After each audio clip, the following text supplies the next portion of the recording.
Hello everyone, কেমন আছো তোমরা সবাই? তো চলে এসেছি নতুন একটা ব্লগ ভিডিও নিয়ে। তো দেখো, স্নান করে চলে এসেছি, এখন মন্দিরে পুজো দেবো। তো তোমাদের সাথে পুরোটাই শেয়ার করব, তো তোমরা দেখতে থাকো। প্রথমেই ঠাকুর ঘরের পর্দাটাকে সরিয়ে নিলাম, তো এরপর ঘন্টা বাজিয়ে ঠাকুরকে জাগিয়ে নিলাম। তো এবার দেখো, ঘরটাকে ভালোভাবে ঝাড় দিয়ে নেব, কারণ প্রত্যেক দিন রাত্রিরে প্রচুর পরিমাণে ঝড় উঠছে, সেই কারণের জন্য ঘর কিন্তু ভালোই ময়লা ছিল। তো এবার ঘরটাকে ভালোভাবে মুছে নেব। আর যে আলপনাটা দেখতে পাচ্ছ, এটা আগেরবার ঝুলনে দিয়েছিলাম। তো এবার এদিকে বাসনগুলোকে ভালোভাবে মেজে নেব।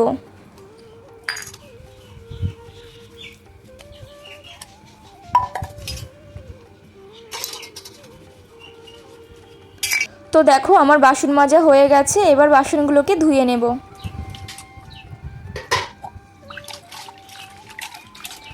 বাসনগুলো কিন্তু আমার ধোয়া কমপ্লিট হয়ে গেছে, এখন ঠাকুরের বাটায় গিয়ে রেখে দেব। তো এবার ঠাকুরের গ্লাসগুলোতে জল দিয়ে নিলাম, বড়টা হাত ধোয়ার জন্য, ছোটোটা খাওয়ার জন্য। তো তারপর ঠাকুরের আসনটা দিয়ে দিলাম।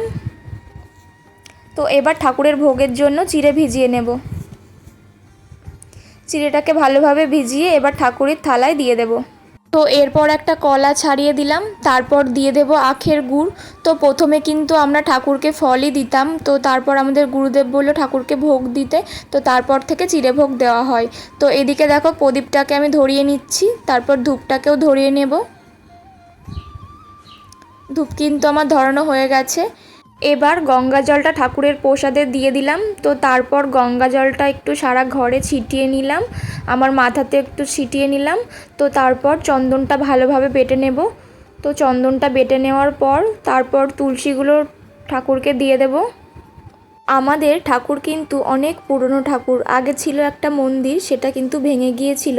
তো তার কারণেই আবার নতুন করে মন্দিরটা করা হয়েছে। তো এই যে দেখতে পাচ্ছ ছোট ঠাকুরটা, এটা কিন্তু মাটির ঠাকুর, আর পাশে যেগুলো দেখতে পাচ্ছ ওই দুটো হচ্ছে পাথরের ঠাকুর। তো তোমাদের মন্দিরের গল্পটা বলি। আমার এক জেঠু ছিল, তিনি গিয়েছিলেন সুন্দরবন ঘুরতে। তো সেখানে গিয়েই নদীতে ওই ছোট ঠাকুরটা পেয়েছিল। তো ঠাকুরটার অবস্থা কিন্তু তখন খুব খারাপ ছিল। ঠাকুরটা নিয়েই তিনি তখনই চলে এসেছিলেন বাড়িতে। তো তারপরে উনি মন্দিরটা তৈরি করেন আর ঠাকুরটা সেখানেই পুজো করেন। তখন থেকে ওই জেঠুই পুজো করতো, তখন কিন্তু আমরা জন্মাইনি। তো তারপর উনি মারা যাওয়ার পর মন্দিরটা কিছুদিনের জন্য বন্ধ ছিল। তো তারপর আমরা বাড়ির লোক মিলে আবার মন্দিরটাকে খুলি, মন্দিরটা ভালো করি। তো তারপর ঠাম্মারাই পুজো করতো। এখন যেহেতু ঠাম্মাদের বয়স হয়ে গেছে, ওনারা আর পুজো করতে পারেন না, তাই এখন আমি পুজো করি, আমার কাকিমারা পুজো করে, মা পুজো করেন। আর আগে জানো তো, মৎস্যপও কিন্তু হতো আমাদের মন্দিরে, এখন সেগুলো আর হয় না। তো যাই হোক, তোমাদের সাথে গল্প করতে করতে দেখো আমার পুজো কমপ্লিট হয়ে গেছে। তো এখন দেখো শঙ্খ বাজিয়ে নিচ্ছিলাম, আর এদিকে প্রণাম করলাম। আর এই যে দেখায় সব ঠাকুরগুলো। তো এবার ঠাকুরের পর্দাটা আবার দিয়ে দেব। আমার পুজো করা কিন্তু হয়ে গেছে, এখন বাইরে অপেক্ষা করছি, ঠাকুর এখন প্রসাদ গ্রহণ করছে। তো এবার পর্দাটাকে সরিয়ে দিলাম, আর এদিকে ঠাকুরের আসনটা তুলে রাখবো।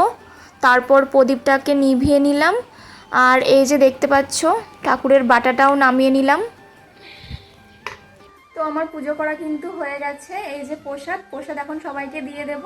তো তোমাদের ভিডিওটা কেমন লাগলো অবশ্যই কমেন্ট করে জানিও, আর ভালো লাগলে অবশ্যই রাধে রাধে কমেন্ট করে দিও।